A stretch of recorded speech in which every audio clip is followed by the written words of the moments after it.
The company, GreekGear. It's the online fraternity and sorority superstore with tons of products. And from Alpha to Omega, every frat house and sorority house in the world is represented. And this merchandise is moving, with $3 million in sales last year, according to the company.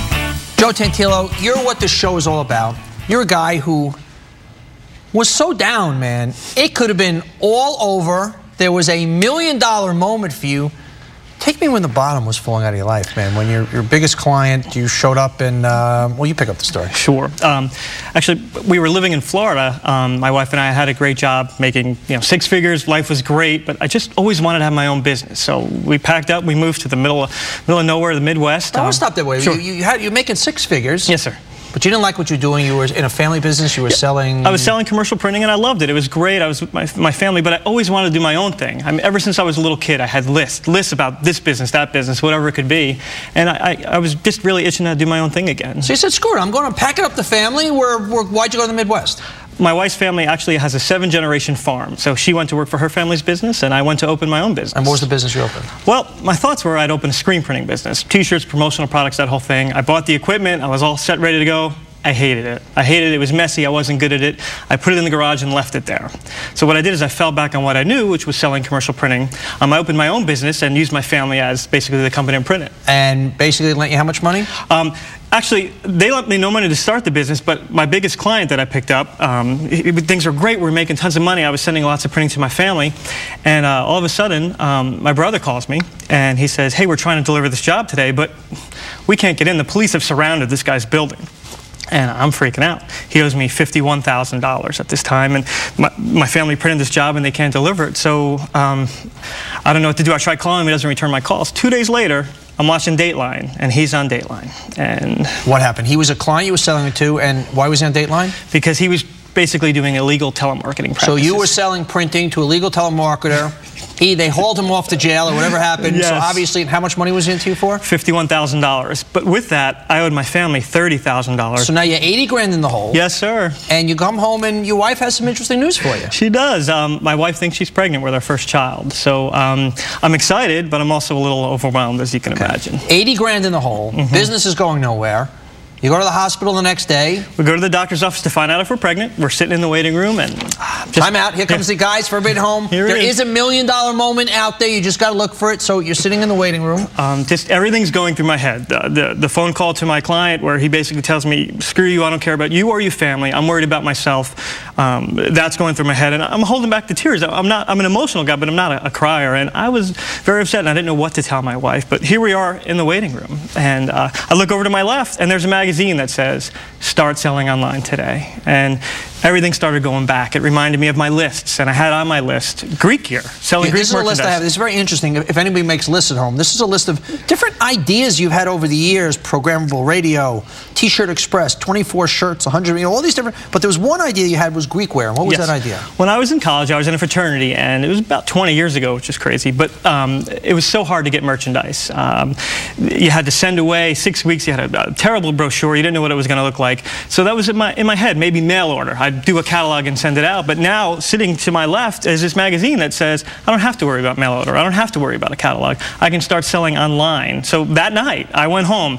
I paid the $80 for Yahoo Shopping. I got online, and I worked all night building that site. I sent it out to friends, family, everybody, fraternity brothers. They all gave me advice, and I haven't looked back since. And you're $3 million a year on this thing. You ever think there's like divine intervention? Like, wait a second, Absolutely. I'm in that hospital, there was that magazine in front of me. Absolutely, I totally feel that way. I feel we've been very blessed, and just being able to see the moment when it hits you has been so important. Did you feel that moment? Did you, I mean, because I think it's so important that people have got to pay attention that sometimes when something hits you in the face.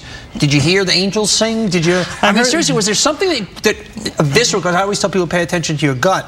That viscerally went off? I heard the music, but even going back 2 days earlier, I remember sitting outside on the farm. We had a cut down tree, and just talking to myself, talking to God. What am I going to do here? I'm faced with all this, and I kind of think my prayers are answered that day. 2 days later. That's great. What did it feel like that night? Because you're a guy who left a six-figure job. Yes. Because you didn't love it. You always had a dream about doing your own thing.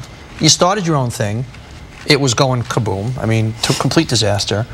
But that night, when you kind of finally felt you had something, what did it feel like as you were working through the night that night? I felt like there was no stopping me. Like I was in control again. I didn't have to worry about a client paying me money. I didn't have to worry about a boss telling me what to do. I felt I was in control of my destiny at that moment. And that's basically how I run my business today. So now you got this great business. What's life like now versus growing up?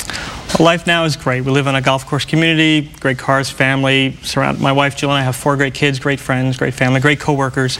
But growing up, it was a little hard. My parents split when I was 3, and my mom was forced to raise 3 kids on her own. So we went from this great house across the street from the park to this 1-bedroom apartment above my uncle's pizzeria. So it was tough. And the grade school and high school is definitely, you know, the haves and have-nots. And I've worked hard most of my life. Do you remember feeling like a have-not and going, you know what, I'm not going to be in this position, I'm going to be on the other Absolutely, side? Absolutely. I remember a contact of mine I met early on in my career. We both kind of had the same experience, and we shook each other's hand and looked each other in the eye and said, I will never, ever, ever have to worry. I will never have my family worry again. I'm going to change my family tree. So what do you say to somebody out there who maybe doesn't love what they're doing, they're just going about their business? How do they, A, get the courage to maybe pack up those kids, for lack of a better term, and B, also pay attention when that moment in front of them is going to come and really throw something in their face? I think paying attention to that moment when it comes is so critical, and really being positive. I mean, I feel everywhere I've gotten where I am today is because I've had a great attitude. I could have shut down and ended it all as far as, you know, worked for somebody else or did what I had to do, but I stayed positive. How do you stay positive in a situation like that? Well, I think,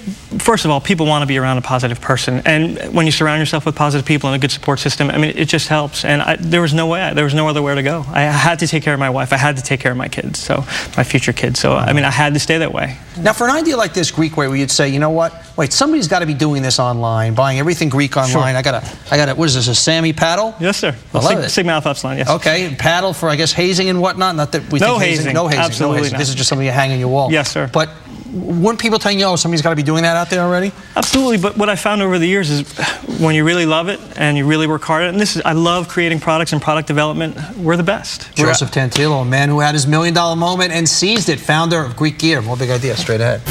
Next, will this big idea give you the moves to look cool on your big night out or backfire? That doesn't stand out. Girls' night out. That sounds like a porn. Let's see. Gossip magazines, dark chocolate, Italian shoes, definitely a Kansas City ribeye, and pulling up to the boys' club in one of these. These are just a few of my favorite things.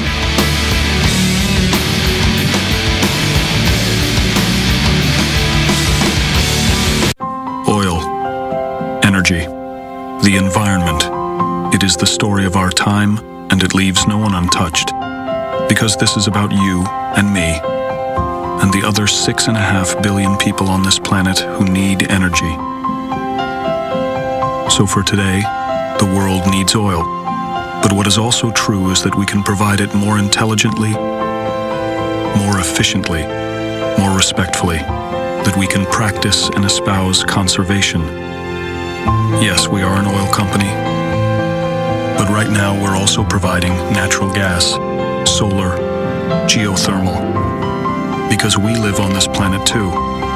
Not corporate titans, but people who daily try to find newer ways, cleaner ways to power the world. Imagine that, an oil company as part of the solution. This is the power of human energy. This is Jim Davis, owner of Music Direct. Jim, if you're watching, this is American Express Open. We got your application for the Plum Card. You know, the business card with everything, everywhere trade terms. We checked it out, and it's incredible how you turned your passion for sound into the source of gear for audiophiles everywhere. So we're excited to say that Music Direct is getting a Plum Card from American Express Open. And we can't wait to see what you do with it. We know you have to buy a lot of inventory to keep your warehouse stocked, so having the option to defer payment for up to 2 months interest-free or getting the up to 2% early pay discount on everything you buy could put money into your business, like building your new record label. For anyone else out there who thinks their business could also use these flexible terms, apply at plumcard.com or call 888-298-OPEN. The Plum Card, the first everything everywhere trade terms card from American Express Open.